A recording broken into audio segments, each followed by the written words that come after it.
சமீபத்தில் ஒரு கருத்தரங்கிற்கு போயிருந்தேன். 100 பேர் உட்காந்துருந்தவங்க. ஒரு பேச்சாளர் வந்து ஒரு பவர் பாயிண்ட் ப்ரெசன்டேஷனை காமிச்சு விளக்கிட்டு இருந்தார்.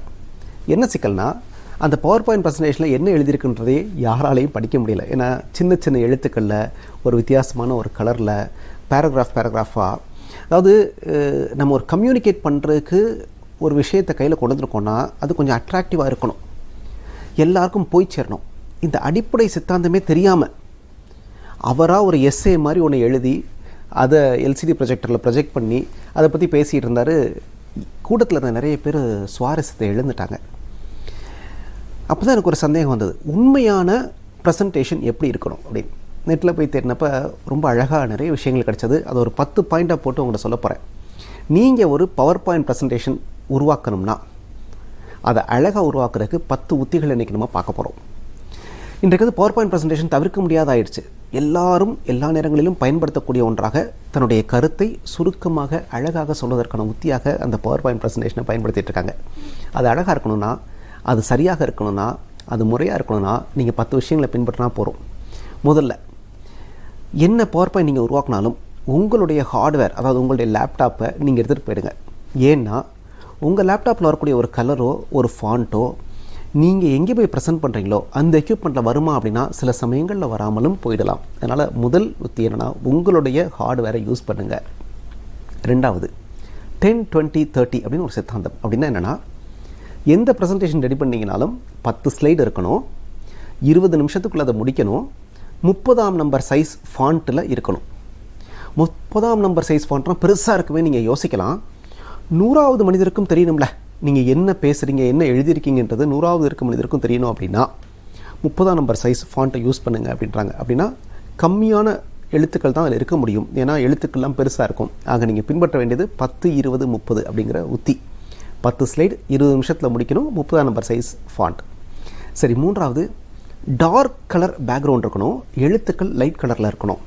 அப்படி இருந்தால் தூரமாக இருக்கவங்களுக்கு கூட கரெக்டாக தெரியும் அப்படிங்கிறது அவங்க சொல்கிற உத்தி.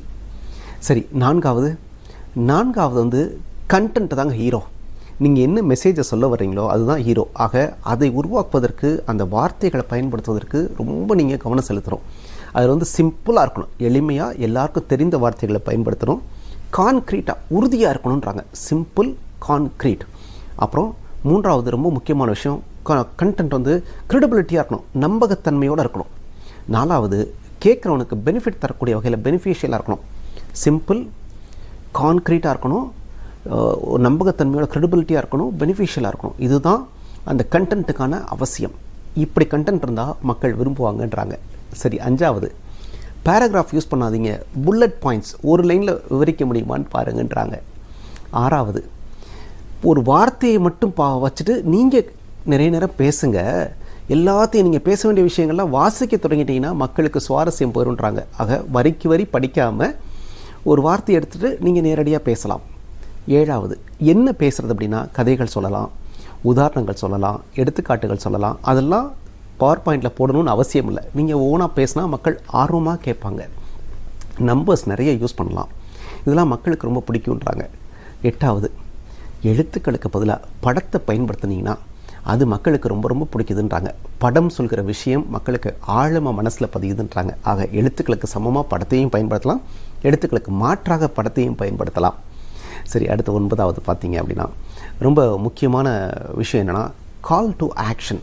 அதாவது நீங்கள் ஒரு பவர் பாயிண்ட் ப்ரெசன்டேஷனை முடிக்கிறப்ப அடுத்தவங்க என்ன பண்ணணும். அதாவது இன்றைக்கி நான் பேசின இந்த விஷயம்லாம் பிடிச்சதுன்னா நீங்கள் இந்த புத்தகத்தை போய் படிங்க, இது நான் பேசின விஷயம்லாம் பிடிச்சிருந்தேன்னா நீங்கள் எங்கள் நிறுவனத்தை தொடர்பு கொள்ளுங்கள், இந்த பாயிண்ட் பிடிச்சதுன்னா நீங்கள் அடுத்து இந்த 2 விஷயத்தை பற்றி நீங்கள் தேட தொடங்குங்க. இப்படி கால் டு ஆக்ஷன் சொல்கிறாங்க. அடுத்து அவர்கள் என்ன செய்ய வேண்டும் அப்படின்ற விஷயத்தை போட்டு முடிக்கணுன்றாங்க.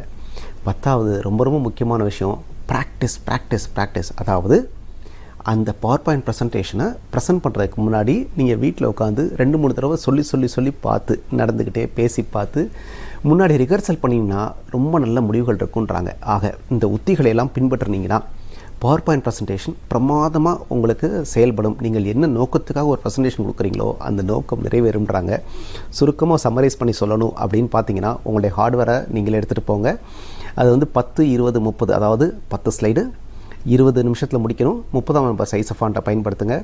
மூணாவது, ரொம்ப குறிப்பாக சொல்லணும் அப்படின்னா, பேக்ரவுண்ட் வந்து டார்க்காக இருக்கணும், எழுத்துக்கள் வந்து லைட் கலரில் இருக்கணும், அது ரொம்ப முக்கியம். 4வது பார்த்தீங்கன்னா நீங்கள் வந்து கண்டென்ட் ரொம்ப முக்கியம். கண்டென்ட் தான் ஹீரோ. அது சிம்பிளாக இருக்கணும், க்ரெடிபிளாக இருக்கணும், கான்க்ரீட்டாக இருக்கணும், கேட்குற மனிதருக்கு பெனிஃபிஷியலாக இருக்கணும். 5வது பார்த்தீங்கன்னா அதை வந்து புல்லட் பாயிண்டில் ப்ரெசென்ட் பண்ணுங்கள், பேராகிராஃபாக கொடுக்காதீங்க. 6வது வரிக்கு வரி வாசிக்க வேண்டிய அவசியம் இல்லை, வார்த்தைகளை வைத்து கதைகள் சொல்லுங்கள். 7வது குறிப்பாக கேஸ் ஸ்டடீஸ், கதைகள், உதாரணங்கள் நிறைய சொல்லுங்கள். 8வது அதில் ரொம்ப ரொம்ப முக்கியமான விஷயம் பார்த்தீங்கன்னா படங்களை பயன்படுத்துங்க. படங்கள் நிறைய கதைகளை மக்களுக்கு உணர்த்தும், படங்கள் மக்களுக்கு ரொம்ப பிடிக்குது. 9வது பார்த்தீங்கன்னா கால் டு ஆக்ஷன் ஒன்று முடிங்க, அடுத்து அவர்கள் என்ன செய்ய வேண்டும் அப்படின்றத பற்றி பேசுங்க. 10வது ரொம்ப குறிப்பாக பார்க்கணும்னு வச்சிங்கன்னா ப்ராக்டிஸ் பண்ணிடுங்க, அதுதான் உங்களுக்கு வெற்றியை தரும். இந்த நோக்கத்தில் ஒரு ப்ரெசன்டேஷன் ரெடி பண்ணிங்கன்னா உங்களுக்கு நிச்சயம் உங்களுடைய ப்ரெசன்டேஷன் எல்லாருக்கும் பிடிக்கும், உங்களுடைய கம்யூனிகேஷன் எல்லாருக்கும் பிடிக்கும். என்ன நோக்கத்துக்காக நீங்கள் உருவாக்குனீங்களோ அந்த நோக்கம் நிறைவேறும். நன்றி, வணக்கம்.